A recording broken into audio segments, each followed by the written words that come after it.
Go ahead. Good morning. My name is Amy Lillard, and I am the Executive Director of Washington Filmworks and WhipSmart. For those of you that haven't heard of WhipSmart yet, it's our new partner organization, which is a trade association to support creative workers and creative businesses. Thanks for being here today for our safety on set conversation. Ever since production came to a screeching halt in early March, at Washington Filmworks, we've been strategizing about how to get the film industry back to work safely. The film industry is so incredibly lucky because it is one of the few creative industries that has little ramp-up time, and we can go back from pre-production to production within weeks.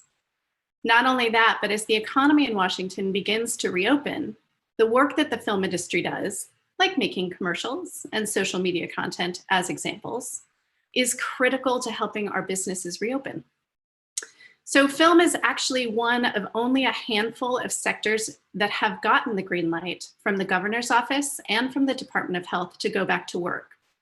Before jumping into the conversation today with our panelists about how the new safety guidelines will impact physical production, I wanted to take just a few minutes to talk about how the protocols were designed and also share with you some resources that Washington Filmworks has created to help you to get back to work. So first, let's talk about how we got to having the safety guidelines. So Governor Inslee, as part of his reopening plan, implemented something called the Safe Start Plan. Under the plan, businesses are not authorized to go back to work until the governor and the Department of Health issue industry-specific guidelines. So when we heard that, we went right to work and we convened a 160-person task force to work with us on designing and these safety protocols. When we thought about, this task force, we thought about it in a couple of different ways. We wanted statewide representation, which it had, and we also wanted a diversity of different kinds of content included as well.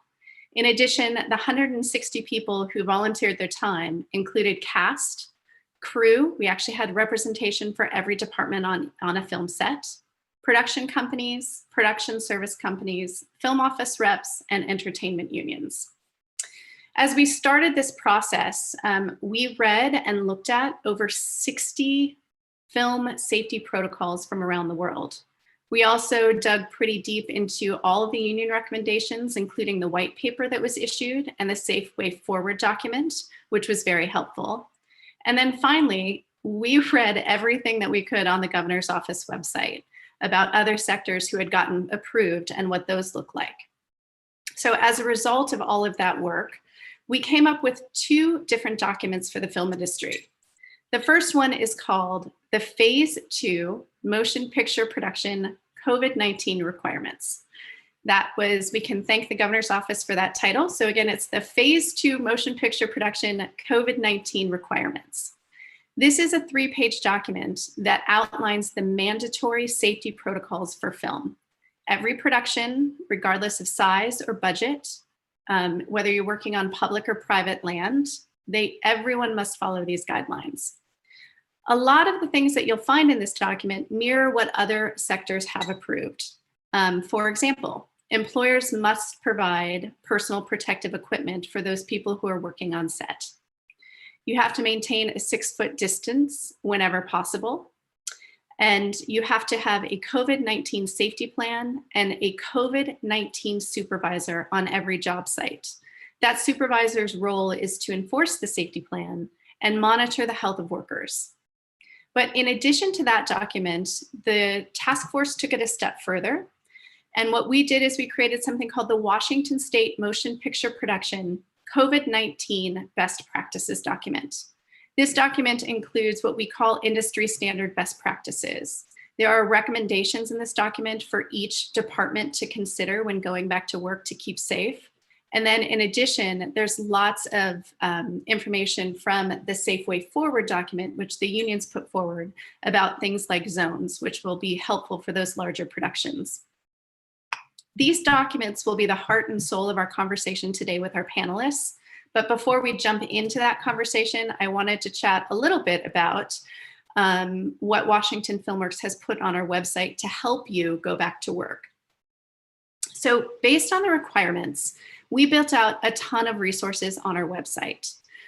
Things that you're now going to find on our website include how to access PPE, safety training videos, and a bunch of downloadable resources for producers. One of the things that I would encourage everyone to look at is something that we created called the COVID-19 Set Safety Checklist. What we did at Filmworks is we took all of the mandatory requirements and we made a checklist. And you know, if you can check all the boxes on that checklist, you're meeting the mandatory state guidelines. In addition, we created something that we call Basics for Crew that you can distribute with start paperwork or your call sheets. And it covers the basic safety guidelines that everyone has to follow on set. And then finally, for producers, well, also I should mention, there are mandatory requirements for signage on set. You can download those on our website as well. And finally, our lawyer actually created for the film industry an acknowledgement of reading the safety protocols.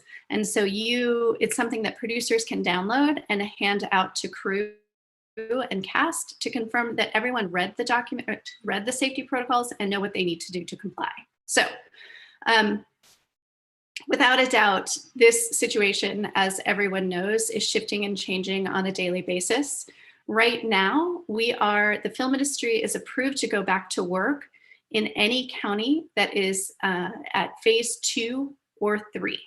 So, and these safety protocols will also apply to any size production. So if you're doing a major motion picture production with 85 to 100 people on it, these are the safety protocols. But then also, if you're doing smaller productions like nonfiction and you have 2 or 3 crew members, these will apply to you as well. So if you have questions about this introduction, I'd encourage you to drop them in the YouTube chat area and we'll get to them at the end of the conversation. And before we introduce our panelists today, I just want to take a minute and thank several people who got us to this place. The task force, the 160 people who met with us weekly, who looked at these big, huge documents and edited them with us. Our entertainment union partners who were critical to developing those departmental protocols, Washington Filmworks board for being with us this whole time, and then of course our staff, especially Kendra Sherrill in our office who really led this effort internally. So with that, it's one thing to read the protocols, but it's certainly another to implement them on a production. We've invited 4 of our friends and colleagues from the film industry today to talk about what the mandatory safety guidelines are and how they will impact specifically creative choices on set, budgets, and physical production. So each of these panelists are thinking about how production will shift and change in this new environment. And I'm very happy to start introducing them.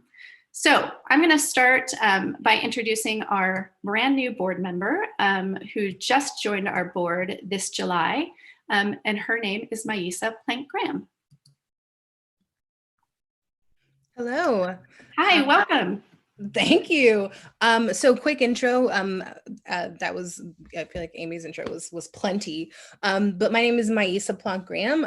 I'm working documentary filmmaking mostly, and also work as a producer, media producer full-time at KCTS 9. And yeah, super excited to kind of chat a little bit about how this has impacted the way that we're navigating getting our content made. Absolutely. Yeah. Absolutely. Well, thank you for being here, Myisa. Of course. I'm going to next invite Lacey Leavitt to the conversation. And hi, Lacey. Hello. Can you just introduce yourself to those who are watching today? Yeah, I'm a producer. I've got a background in independent film, done several features with local amazing filmmakers, Megan Griffiths, Lynn Shelton, and then also have worked in virtual reality as well. I am the CEO of our company, Electric Dream Factory, where we've done quite a few VR pieces. And then I also have experience as an episodic producer as well. And we produced the first season of 3 Busy Debras for Adult Swim here in Seattle last summer. And it was a wonderful time. So yeah. Great. Thank you for being here. Yeah. Susan LaSalle.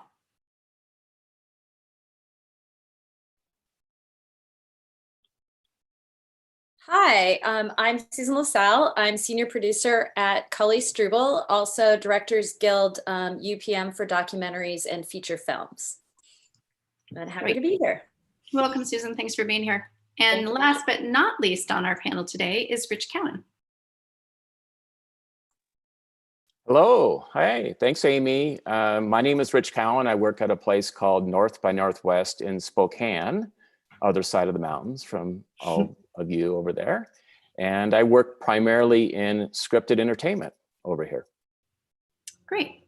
Thank you guys again for being here. And one of the things I love about this group is that they represent everything from nonfiction to episodic to commercial to narrative features. So lots of thought leadership here in this conversation. So I want to dig into the nuts and bolts of how the safety protocols will impact physical production, but I'd love to start with like a big picture question around how will or how has storytelling changed in the time of the COVID pandemic? What changes creatively?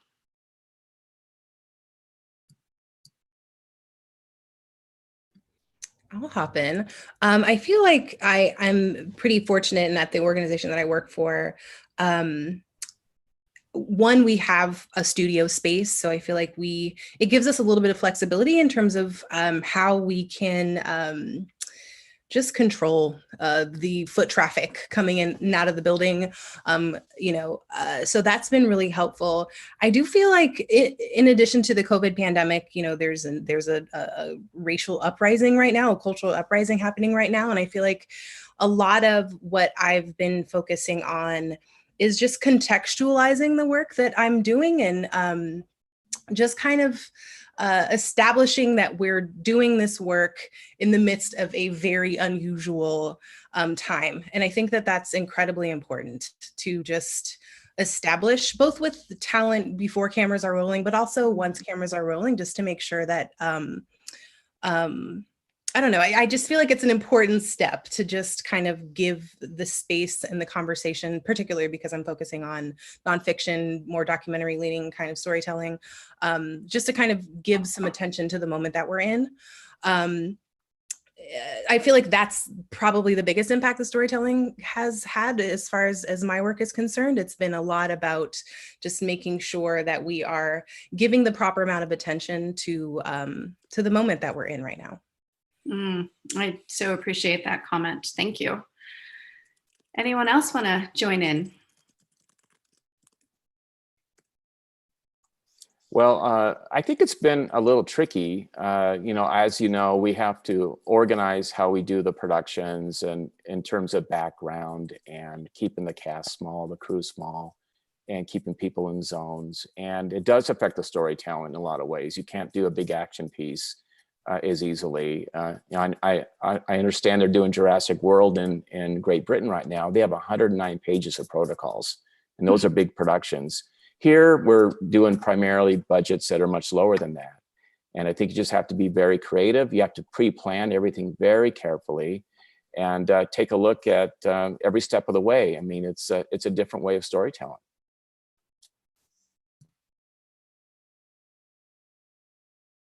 Yeah, I guess to add to that, I do think that it's, filmmakers are used to working within whatever challenges they have. Even on multi-million-dollar films, you don't get everything you want. And so filmmakers always have to, work within the box that they have. We have a really interesting box right now, which is, and it's also a very real box. It's not just like, oh, we might be able to get some more money. It's, you have to be very, very safe or people might die, which of course is always the case on the film set. There's always things that people might want to do that could put people in danger. But now even just getting together and filming people talking around a table could actually kill people if you do it improperly. So, thinking about what can we be shooting safely now? I think that's it's a very different, like Rich was saying, it's very different between like a Jurassic World where they get to put everybody up and quarantine folks versus what independent filmmaker has. And so I think that for depending on the kind of content you're making, you know, really taking into account like what are the things that are the most dangerous, looking at the protocols, what are the things that are most dangerous? Obviously big crowds of people. So if you don't have the money to make a big crowd of people with VFX right now, you should probably just wait on that or rewrite the scene. Those are the kinds of things I think filmmakers are having to think about right now. Absolutely.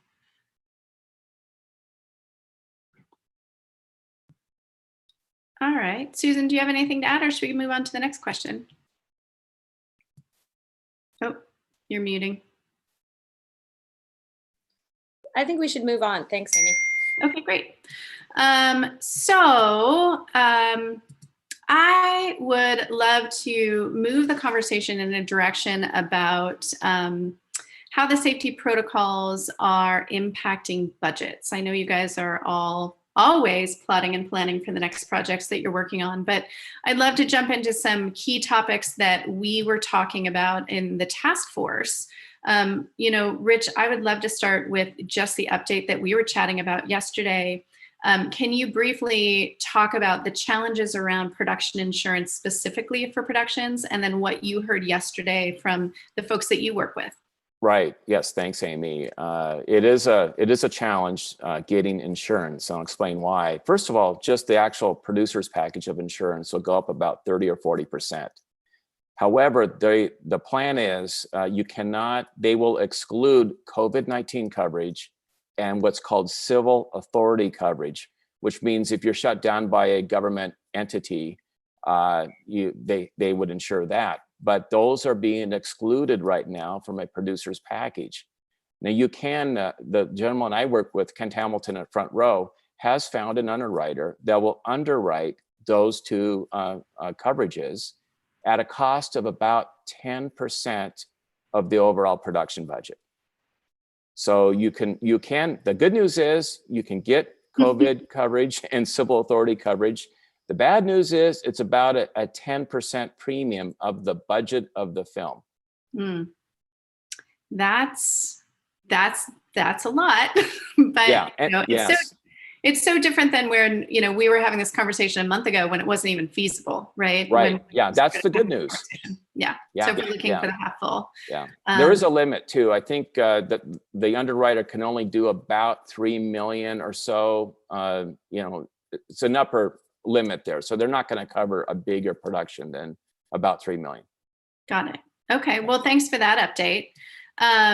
You know, as you know, everyone thinks about, you know, going into some sort of production that you're plotting and planning for. How are you thinking about the safety protocols impacting hires on film sets? So are you thinking that you might need additional crew members, or are you thinking that you can make do with the normal numbers of people that you hire?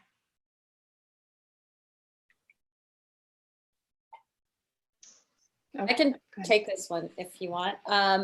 Yeah, so we found out that we needed the health safety supervisor and the health safety manager. And we at first, because we were a low budget feature, thought about this from the perspective of, do we have staff that are already on the team that could potentially fulfill those? You just, so the health safety, the HSS and the health safety manager are requirements of your SAG-AFTRA contract or a union contract. Is that correct? Correct. Okay, great. Yes. So thanks for that clarification. So sorry to interrupt. Good catch. Yes, because we've gotten so used to talking about this when you're in pre-pro that, you know, now it just rolls off my lips about these two positions. And one of the confusions were, who is the health safety manager? Who is the health safety supervisor? And what we learned is that the health safety supervisor needs to be a medical personnel, and that your health safety manager is actually the person who basically, for lack of a better term, litigates what is happening on set and ensures that everyone is being taken care of properly. So in the ideal perfect world, both of those positions would be people who have medical training of some sort.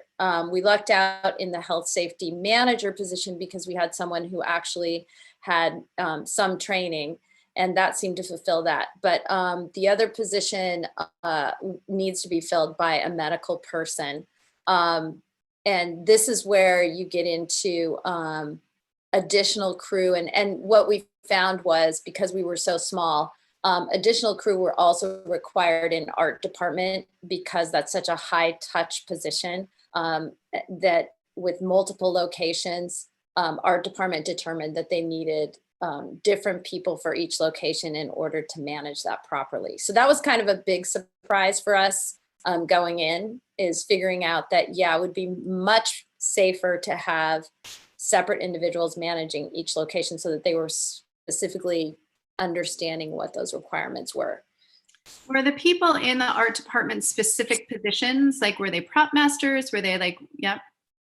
Yeah, and so that was something that they did of their own volition. They had a meeting and then they came back to production. And so I can't emphasize enough how important it is to deputize each department to come up with their own safety protocols once they understand what is required, because I think it really helps them with their anxiety levels, knowing that they're familiar with the safety protocols, but at the same time, they're able to manage those based on their specialized requirements for themselves to keep themselves safe. So since you just developed a COVID safety plan, were there any other departments like you were surprised by in terms of like increased staffing, or, you know, you mentioned art department specifically, but were there others that you're like, oh, that makes sense? Yeah, I think the most difficult one from a psychological point of view was camera department, because they work so closely with G&E.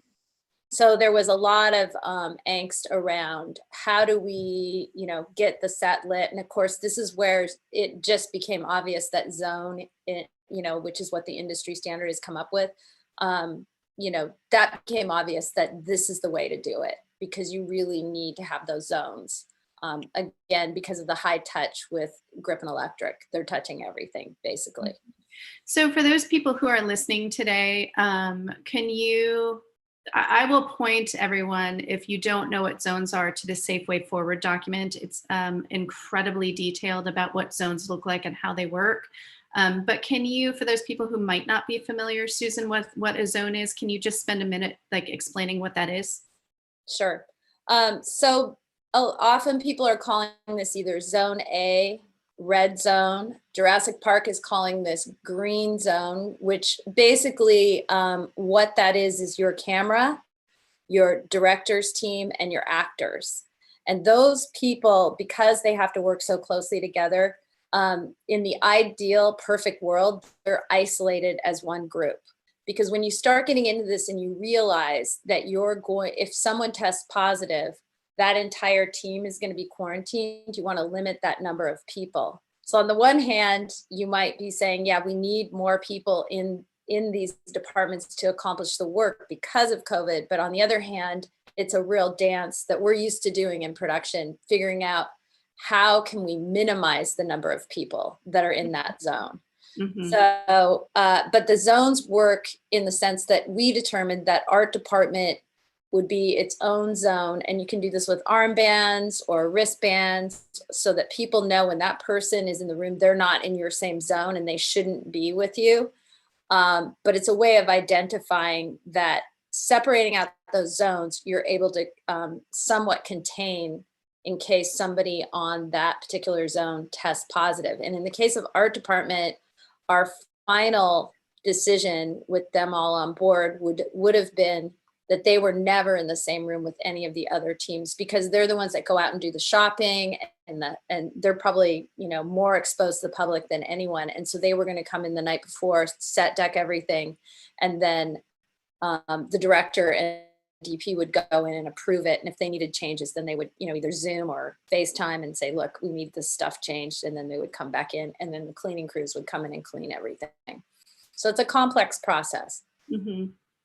Thank you for that insight. Other thoughts about additional hires for crew, or I'm curious to know, like in terms of sanitation too, because you do have to frequently sanitize high touch surfaces, or, you know, we certainly recommend not cross-contaminating different pieces of equipment whenever possible.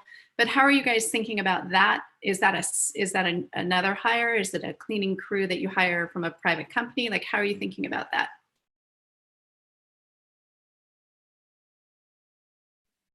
On our case, that was 100% a separate team doing the cleaning. However, you have to have someone who's under the health safety manager, who is also supervising the cleaning of the bathrooms. We determined every 30 minutes, you know, bathrooms needed to be re-cleaned. And again, every time you left that particular set, you would have to go in and clean that. And we've heard various things, we haven't confirmed this, but up to 72 hours after. I think that's a little excessive. No one is to go in, you know, and disassemble that set. But I think that's a little excessive. Anybody else have thoughts on sanitation specifically? Well, the Safe Way Forward guidelines do talk about a hygiene crew, depends on the size of the budget, and also a security unit, which basically monitors individuals that go in between the zones and make sure all the workflow is going properly. And zone A is that sort of cocoon kind of zone. So you do have those additional people. Mm-hmm. You know, one of the things that came up continuously in our conversations with the task force is, and I'm going to quote Ron Lehman, the costume designer in Seattle, and he's like, we're going back to the old days where everything in pre-production has to be done way in advance, right? Like, so what I'm hearing in this conversation is that you guys are thinking, spending a tremendous amount of time on the front end, thinking, planning, budgeting for these new safety protocols and this new way of we're going to work in production for a while. So taking the time to do that. So I'm going to pivot a little bit to the nonfiction world, Myisa, if you don't mind. And you alluded to it a little bit in your introduction, but so much of your work, you know, whether it's, you know, a news style or a documentary, relies on the success of interviews with the people that you're working with. Like in this environment where real life people are feeling all kinds of feelings and in different places, you never know where they're coming from. How do you as a producer deal with that? Like, how are you, you know, the success of your content relies on those interviews. Yeah, I have been incredibly risk averse. I mean, I think we all have, but I still have not. I mean, I've left the house once with a camera and a boom mic to record a few interviews outdoors at a 6-foot radius. But other than that, I've really done everything possible to avoid being near people and avoid having them have to come near me or a crew or whatever, no matter how small it is. I recently was working on a spot that was kind of like a promotional marketing spot that was also a bit of a story about Nikita Oliver's 2017 mayoral campaign. Lucky for me, we had done a lot of coverage of the campaign when it happened. And what I was able to do is pull audio from a speech she gave, use that audio and a bit of that footage in addition to some animation graphics that we had to source. So a bit of the budget, a large portion of the budget for that project went to graphic designers and animators to just kind of punch up the production value, and so that it was a little bit more than just kind of looking at video footage. It was a little bit, it was just a little bit, it was a little more dynamic. And that's kind of been a lot of what I've been doing, is just trying to figure out, just trying to be as creative as possible in trying to figure out how to capture audio in unconventional ways, use media that I already had on hand, and continuing to produce content and storytelling that is still at the same level. I wouldn't say necessarily at the same production level. And that's been something that I'm okay kind of being a little less concerned about. I feel like in the nonfiction field, there's a little bit more flexibility in the I'm trying to find the right word. I think viewers and audiences have become a little bit more accustomed to audio that sounds like it was recorded on a phone or on a computer or whatever non-professional equipment that regular folk, non-industry folk have at hand. And I'm okay with that. I feel like as long as it's audible, understand, where there isn't any crazy audio, stuff going on in the background, I'm okay with things not looking quite as polished as they would have under normal circumstances, as long as the storytelling, and that's largely on my end, as far as coming up with solid prompt questions and editing together like a sweet kind of piece. I'm okay with the quality of audio and potentially even video not being exactly what it would have been, under different circumstances. So I'm okay kind of taking that L. I know that everyone is in that position. I do have some coworkers that have actually decided to do more traditional interviews where they're inviting people into the studio. And this was before protocols were kind of, were released. And so, folks, just a really, really splinter crew, a really, really tiny run and gun crew. I've done some filming, just me, as I mentioned, just me and a mic and a boom mic. So I am the only crew person. And similar to what's in the kind of the guidelines, it was, everyone's wearing a mask until the moment of interview. And then the mask is removed and the mask is put back on immediately. And just being super strategic in how we're, staggering, if there's multiple interviews, just staggering people's arrivals, having people text the producer before they come into the building to just let them know that they're near and if it's safe for them to enter the building or not, and so on and so forth. Just being as diligent as possible. This is, again, prior to any, protocols that we have now, which are way more kind of in-depth and detailed. But yeah, in general, and this is a luxury that I have in both the work that I do and the organization that I work for. I've been doing everything possible to not step onto or a set, and to try to really find every way possible to avoid that. Because I'm still, and this may just be personally, I'm still just a little bit concerned that even with all the protocols, that it's not completely safe. And I'm keeping in mind also just the stories that I'm telling. Like, is this story worth putting myself at risk, putting the folks that I'm inviting to, be interviewed at risk? So those are the kinds of things that I'm kind of contending with all the time. And so up until now, since COVID, I haven't had to step on set, and I'm thankful for that. And that's kind of been my approach, is just finding every way possible not to step on a set, honestly. Well, it's such I'm so glad you brought that up about audience being more, being aware of the circumstances, right? And having different expectations during this time. I think that's a really important thing.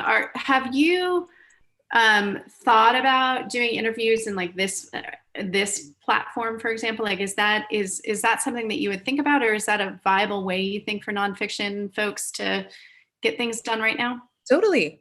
I mean, I think I've watched a number of Zoom interviews on many different platforms, and I feel like it works. I think, again, I think nonfiction lends itself a lot more to just kind of figuring out a way to get the story told than narratives does, potentially. I mean, I think, things may change, but I think I'm lucky in that I think nonfiction is pretty flexible in the way that you're able to capture audio, capture video, and get the story told. Mm-hmm. A lot of folks, I mean, I've definitely had folks just record audio on their iPhones and just using that, and then maybe setting up a computer somewhere else in the room so that I have like a video being captured at the same time, that, you know, just finding ways to just kind of stitch the different medias that we have at hand together and just get it done. I love that quote, stitch the different medias together, because that's yeah, what's happening, right? Like, it's so true. Yeah. For sure. And I mean, I know that also early on, you know, folks were also doing like long range filming where they just had like these, you know, zoom lenses and able to capture video that way, mostly B-roll, because audio gets tricky to capture when you're at a long distance. But there are also ways to kind of get like a little bit more of a polished looking video rather than just relying on kind of camera phones or zooms. So I think there's some flexibility there depending on how much you're willing to kind of interact with folks. Great. Thank you so much for that. Yeah. I believe, Susan, you had one experience with doing an interview remotely. Am I remembering that correctly? No, I have not done a remote interview. Virginia Bogart's doing one today. I can tell you, on Zoom. Invite her to the next one. Right. Well, okay. So I want to dive into one more question, and then I'd love to answer some of the questions that we're getting on the chat.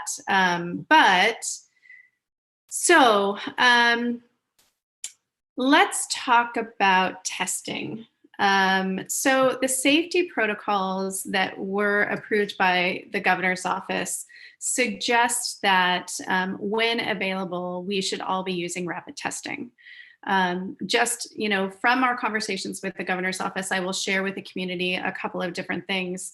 Right now, rapid testing is not available in a meaningful way in Washington state. It is also not considered incredibly reliable in this moment, and it's very costly. So that is kind of the state of rapid testing in Washington state. There's additional testing too, but you know, the safety protocols do say that when it's available, we should be doing that as an industry, which is great. But I wanted to, because testing has come up even in the chat right now, in the questions, how are you as those people who are doing multi-departmental productions thinking about testing in general, or what can you share about what you know? I can start tackling that one. So, you know, it goes back to it really, you know, I've worked on my first few films we did for less than $100,000, and I've worked on multi-million-dollar projects with studio backing. So that makes a big difference in these times. I would not personally, unless we could somehow raise the separate amount of money to make a film, an independent film during this time that could properly pay for testing, I would not be comfortable with that. You know, there's a reason why the projects, the bigger projects that are going are, you know, the ones that are owned by, you know, multinational corporations that have billions and billions of dollars. So if you're working with those kinds of resources, usually they will have their own, you know, relationships with testing vendors, and those are the, you know, the members of the AMPTP. Those are the folks who have those kinds of resources to be doing either on set or sending away to rapid testing. I'm not quite sure how. There are some companies. There's a few in Los Angeles, I think a few in Atlanta, that are setting themselves up to be specifically film rapid testing companies. So you can start to reach out to those folks. The price tags are very, very high because they're developing it. They're all, you know, we're all trying to adjust and everyone's trying to do the best they can, but it's incredibly expensive. So I think unless you're doing, you know, the kind of production that Myisa was just talking about, and or, you know, actually had a primarily over Zoom feature in development a couple years ago that we end up moving away from, that we're moving back towards again, because it seems to be the time when people wouldn't mind looking at people talking over screens right now. You know, those kinds of productions I'd be comfortable with. But yeah, unless you're able to fit the bill for really expensive testing, frankly, it's just, you just kind of shouldn't be shooting right now. That's kind of how I feel. Mm-hmm. And remember, there's a lot of testing you need to do. The Safe Way Forward guidelines, it's 3 times a week in Zone A. So that's hundreds Minimum. of tests a week. Yeah. Not to mention the other zones, particularly Zone B, of course. So it's a lot of tests, and they have to be done quickly. I mean, people here in Spokane, we wait 3-4 days for a test sometimes. You know, we really have to change the whole paradigm here. And that's such a good point, Rich, with the testing, even with the rapid testing, that can still be 24 hours. So, you know, there's a difference, I feel, and I think a lot of producers feel like there's a difference between 24 hours with somebody who's constantly wearing PPE, gloves, and face shields versus an actor. You know, you can control the environment on set, but can you control them when they go home and they're, you know, exposed to her and their family? So, you know, having to look at, are you putting up even local day players in between the tests? That way, that's kind of the only way to ensure that they're not going to be going home and unknowingly exposing themselves to, you know, the virus through their family members. You know, because if someone's going to be in that zone with their mask off, you know, that's the biggest danger to the other actors. So yeah, it's a lot to think about. I feel like it'd be important to talk about, we lucked out, and so we were able to figure out the testing. It was a unique situation, very lucky. However, we were not able to do it on set. And that posed another problem, because if people are testing 3 times a week, we were told we could turn testing around in a couple hours at another facility. And that would make us qualify, which we did, for the SAG guidelines. The problem that we had with it, and this goes back to a little bit what Lacey was saying, if you're a low budget film, which we were, the problem that you have is, what if someone tests positive? And how long does that shut you down? And who was that person? And once you start walking yourself through all those analytics, you get to a point when you're not, as you say, Lacey, you know, funded by a major studio or have the big bucks. You really can't safely, you can safely do it, but I guess that was the wrong word, but you're not potentially going to have success. And the medical people that we were talking to said, you have a 50-50, you have to consider that you have a 50-50 chance that you're going to be shut down because of COVID. And I don't want to be here delivering the bad news to low budget, you know, people who have wonderful, amazing projects, but that was a decision we had to make, is that it's probably not the best for this project, and we need to wait for a vaccine or rapid testing when it's reasonable, or an insurance that would cover us in the event that would happen to us. So those are the 3 factors to always take into consideration. Now I do agency work, and in that case, if it's a 1-day shoot, I kind of default to the documentary way of doing things, which is, if you can keep people apart, and if it's not SAG actors, et cetera, et cetera. And I think we all, as producers, have kind of walked ourselves through that. We can do the 6 feet social distancing. We can not eat lunch together. We can use a much smaller crew. And in those cases, you can determine, yes, we most likely can do this safely. And you can even ask your crew to go to one of these free test sites and be tested before coming to set. So those are safe ways of doing that. But for features, I concur with Lacey. If you don't have a lot of money, it's hard to jump through all these hoops. And I'm with you on that being so heartbreaking, because of course, like, the last thing I want to do is advise people who just don't have corporate backing to not tell their stories, right? So again, that goes back to the, like, please think of how to be creative in these times and within this horrible box we find ourselves in, and you know, make the content that brings us light in a safe way. Thank you. Well, you know, I want to thank you for that.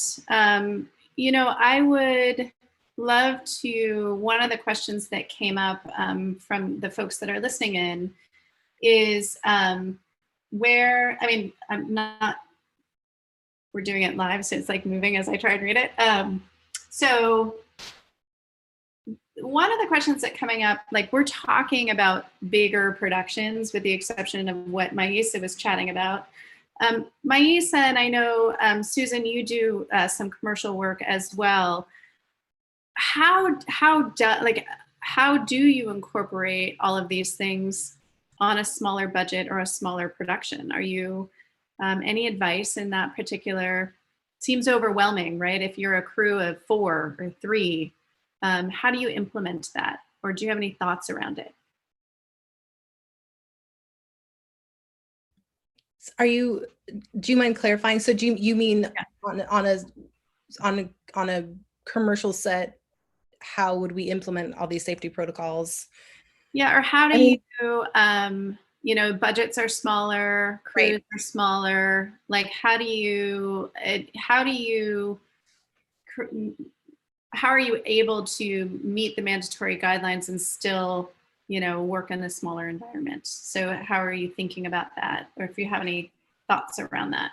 Yeah, I mean, I think what Lacey said at the very top of this conversation is that as producers, I think it's part of the job of just to be flexible and just be pivoting all the time, like just be problem solving all the time. So for me, as I mentioned before, I've been lucky that the projects that have come down the pipeline for me have enabled me to not have to go to set, not have to, you know, book crew and have talent travel to me or to a studio or anything. So I've been incredibly lucky. I feel like the ways in which the budgeting has been affected is that a lot of my budget now that it isn't going to crew for filming and for capturing audio is going towards artists, graphic designers, animators, to just make sure that while we aren't able to capture video that you know is on par with what we've been capturing prior to COVID, that there is some kind of dynamic visual element that we're able to bring to the pieces that we create. So that's been the way that I've pivoted. Again, I feel like I'm a very lucky in that I haven't had to kind of contend with being on set and figuring out how logistically how that works out. And that's, I mean, I've been lucky, but I've also had the opportunity to do that, and I've decided not to, and to try to find ways to kind of just attack it in a different way. But I think if I had to, I would just be trying to honestly make the crew as tiny as possible. I'm thinking like 1 to 2. I'm thinking 4 is probably too much, and just being super diligent in planning out, you know, logistically, not wanting to travel a lot and doing as much as we can with the resources that we have in-house. Again, I think I'm in a privileged position in that I work for an organization that has equipment and crew that are paid staff. So those positions and that equipment is not really, doesn't really have to work its way into my budget. But just being super intentional and trying to be as creative as possible to find workarounds. And for me, it's been, again, I've said it like 100 times, but just trying not to be on set if I don't have to. I feel like in my role, and I hope this doesn't sound crass, the projects that I work on in my 9 to 5, I don't feel like warrant potentially creating an unsafe environment. I just don't. To me, it's not that deep. So I've opted to just avoid that altogether and just try to find workarounds. Got it. Yeah, and I'll just echo Myisa. I've done a couple shoots with 2 people as crew. And probably the most dangerous part about that is the clients, because the clients don't quite get it. And so they try to bring people that shouldn't be there. So you have to kind of say, no, we don't want your help. Please stay away from our crew. I mean, I literally tell them to stay away from us. We don't want to be near you. You know, it's a different relationship. Yeah. And the saddest part is that you eat lunch in your car. So, you know, it's like bring your own food and eat lunch in your car. And that's something we should bring up too. Having been on a number of DGA calls, even big productions are asking their talent to bring their own food. You know, you get a stipend or something like that.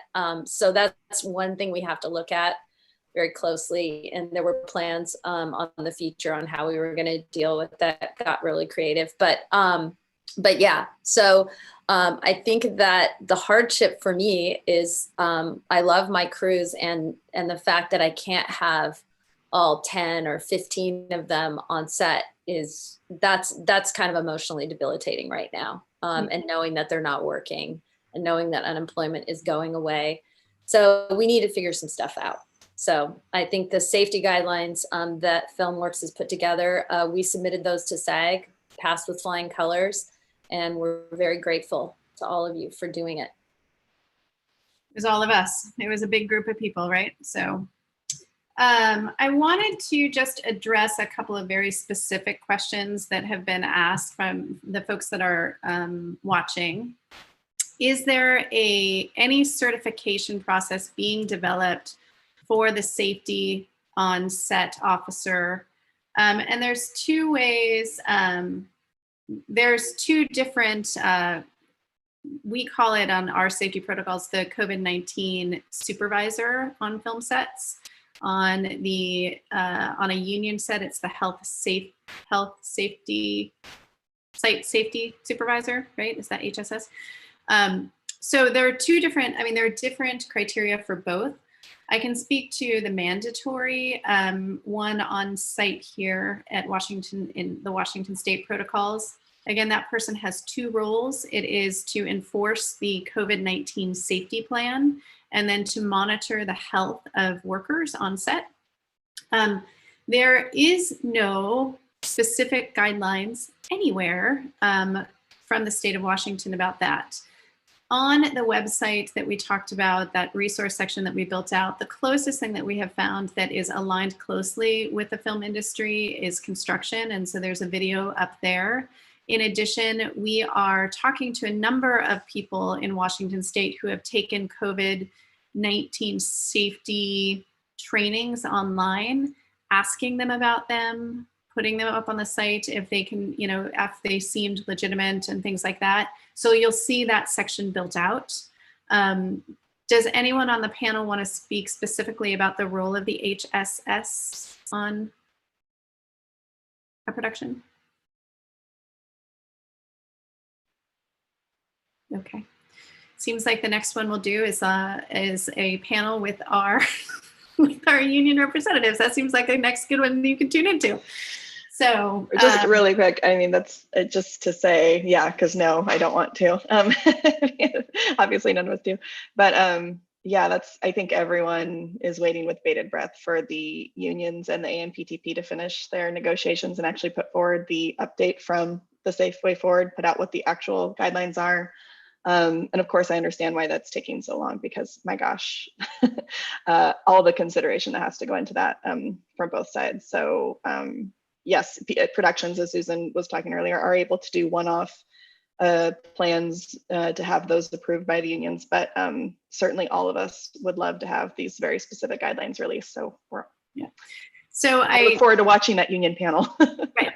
So I will only report on a conversation that I had yesterday with Melissa Purcell, who's the business agent for IATSE. And I do want to preface my comments by saying this is a constantly evolving and shifting and changing thing. So I'm not speaking on behalf of the unions, but what I learned yesterday in anticipation of this conversation around testing was currently in the one-off contracts that are being issued by the unions. Rapid testing is not required for short form work like commercials. It is being required in the one-offs for longer form content. So again, that will shift and change, and I can't wait to have this conversation with them. We're going to do another webinar apparently after this. So another question that we got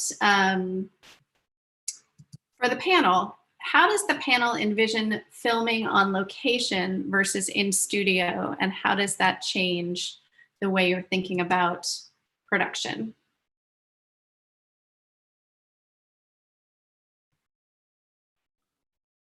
I can start.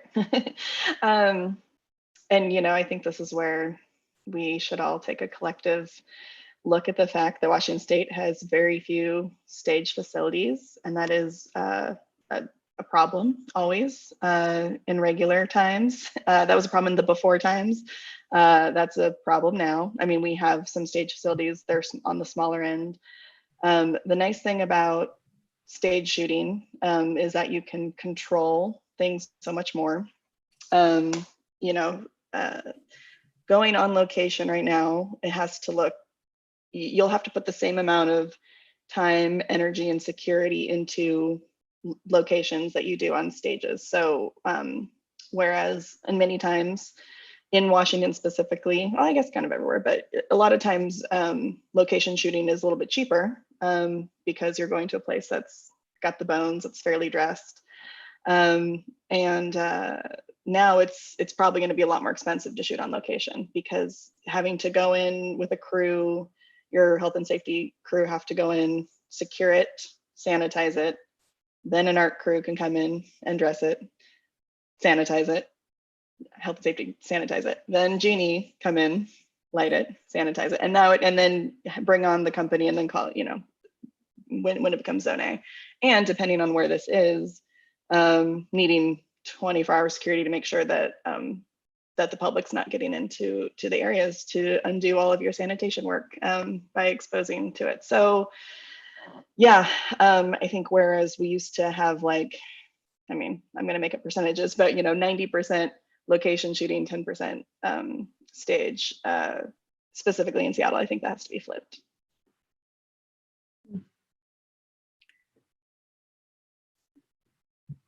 Other thoughts?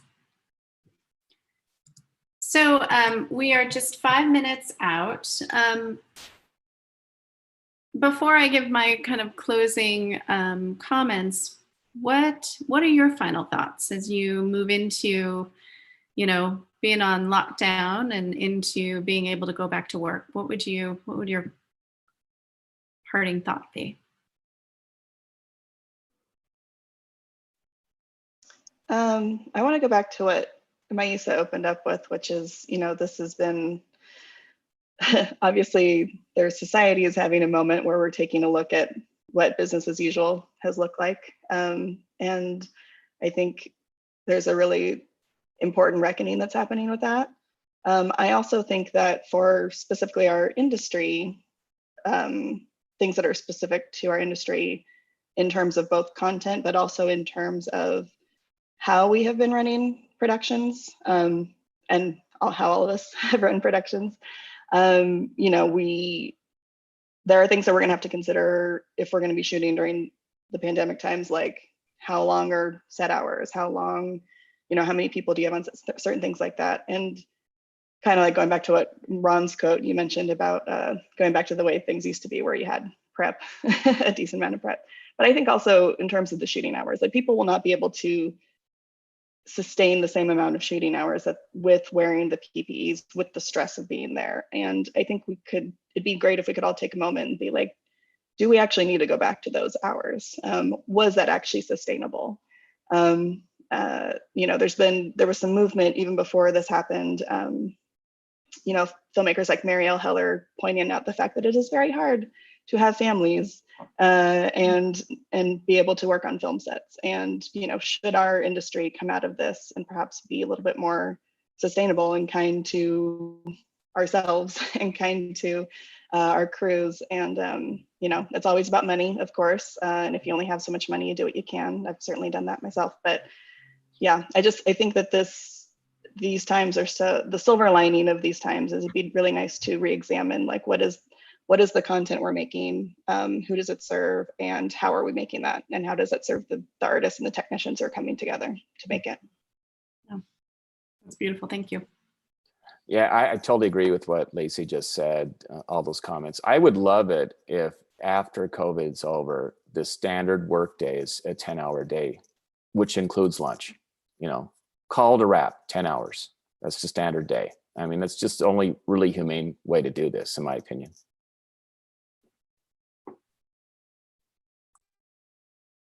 Some people call that French hours. Well, it works in France and Spain and other places that have those kinds of hours, and they do great work over there. And I just don't know why we can't do the same thing. We're not always God's gift to filmmaking over here in the US. Yeah, I think I want to also echo Lacey's statements. I think like leaving logistics aside, and I think certainly COVID and also the the Black Lives Matter movement have like really made me question how I'm using this skill set, who my audience is, and what stories are worth telling. As it pertains to logistics and inviting people to set, I'm also thinking, what we've learned is that, Black people and brown people are dying at higher rates. And if I'm wanting to, those are communities that I am always looking to center and voices I'm always looking to amplify. And so I'm always kind of keeping that in mind too. You know, it's like, again, is it worth bringing this person to set? Is it worth meeting up with this person?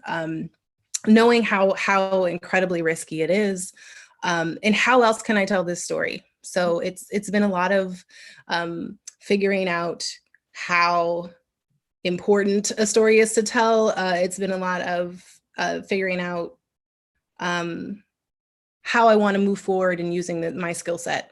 And, you know, when we're speaking about how incredibly kind of monumental this movement, as it pertains to the Black Lives Matter movement, is, you know, I'm a strong believer and a firm believer in that everybody has a tool, everybody has a skill set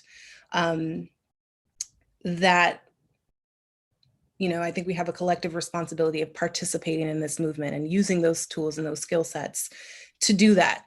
And whatever it is that we have to contribute to this movement is the way that we're supposed to do it. And we need all types of contribution. We need all types of soldiers, so to speak. And so I've really been thinking about the skill set that I have and how it can be used to serve my community. And so that's kind of a high level thing that is, I mean, I don't know if it's super in the weeds in terms of talking about filmmaking and logistics, but it's definitely been kind of like like the thought that's been kind of just percolating in my head over the past few months. Yeah.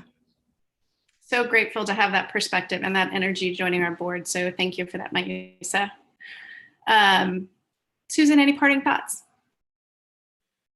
I wanted to address something that Ron just texted me about insurance, and someone was asking about the insurance issues pertaining to COVID.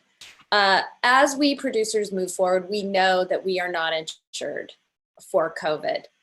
And this is why I think going back to we're doing one or two crew people, those two crew people do not come in contact with each other when we're working. One person might do sound, one person might be camera and setting their own lights. So I just want to be clear that as we move forward, producers are taking this very seriously. The good producers are. So I just wanted to share that with people. We're not just cavalierly going, oh, if you get COVID on my set, no big deal. So I just thought that should be addressed. Thank you, everyone. So I will just mention that the safety task force, we've been inviting some special guests to that group, and we've recorded them. Our last one, we had 2 lawyers who addressed quite a few issues about liability. That video is on our website. We've also had an insurance person come and chat with us. That is also on our website. But it is now 12:02, so I want to be respectful of everyone's time. We are in a situation where things are constantly evolving. And so as we move into this next phase, I would just like you to, reach out to our office. And if there is a resource that you're not finding that you feel like you need, let us know and we will help find it for you, or we will create it. I think one of the things that Filmworks is deeply committed to is not reinventing the wheel, so that everyone has access to information that can make their productions work safely and better and efficiently. So with that, I want to thank our panelists for being here. And then we will follow up with an email for those that registered with a link to this, this video, and then also maybe some information about our upcoming union panel as well, because apparently we're doing that next. So thanks again to everyone who came to be on the panel today. We appreciate it so much. Thanks, Amy. Bye, guys.